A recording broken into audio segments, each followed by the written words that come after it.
ఓ సోమయ్య ఇటురా. ఏమైంది దొరా? ఈ దస్తావేజుల పైన సంతకాలు పెట్టు. ఏమి కాగితాలయ్యా ఇవి? ఇవి నీ భూమి దస్తావేజులు. అప్పు కట్టడం నీ వల్ల అయితలేదు కదా, అందుకే నేను ఈ భూమిని జప్తు చేస్తున్నా. సంతకం పెట్టు. అయ్యా అయ్యా ఇలా అనకండి అయ్యా. ఈసారి పంట మీద మీ బాకీ ఎలాగైనా తీర్చేస్తా. ఎందుకు పనికిరాని ఈ భూమితో నువ్వేం చేస్తావు? ఇలా అనకండి అయ్యా. ఈ భూమే మాకు దిక్కు. ఈ భూమే లేకపోతే మేము ఎలా బతుకుతామయ్యా? ఇదంతా నాకు అనవసరం. ఈసారి నీ అప్పు కట్టకపోతే నీ భూమి అంతా లాక్కోవాల్సి వస్తుంది. పదా. బాధపడకు సోమయ్య, నా దగ్గర ఒక మంచి ఆలోచన ఉంది. మనం పట్టణానికి వెళ్తే ఏదో ఒక కూలి దొరుకుతుంది. ఇక్కడనే ఉంటే మన బతుకులు మారవు. ఇలా అనుకోకు రాములు.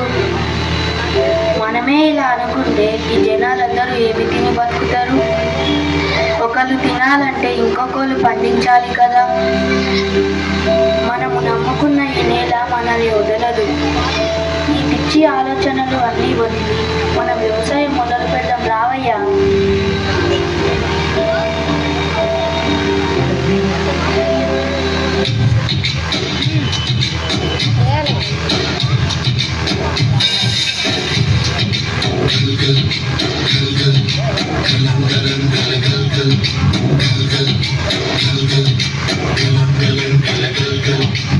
ఆకాశం తాకేలా వడగాలై ఈ నేల అందించే ఆహ్వానం ప్రేమంటే, ఆరాటం తీరేలా వదిలించే గగనంలా వినిపించే తడిగానం ప్రేమంటే, అణు అణువులు నీటే మమతల మౌనం పద పదమంటే నిలవదు ప్రాణం మా పలికే ప్రణయానికి శ్రీకారం.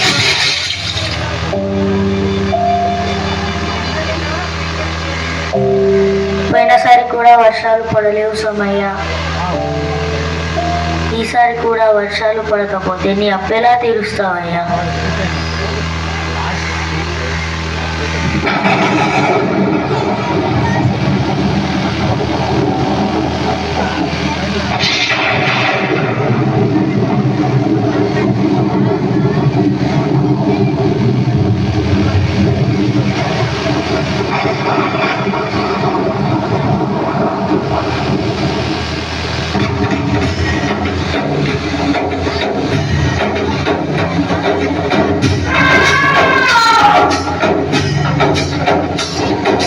కల్లు కల్లు మని సిరిము వల్లే చినుకే చేరగా, జల్లు జల్లు మని పులకింతల్లో పుడమే పాడగా, కల్లు కల్లు మని సిరిము వల్లే చినుకే చేరగా, జల్లు జల్లు మని పులకింతల్లో పుడమే పాడగా, హరివిల్లు ఎత్తి కరిమప్పు మానవాడాలే వేయని, నిలువెల్ల మనసు వడగళ్ళు తాకి కడగళ్ళే తీరని,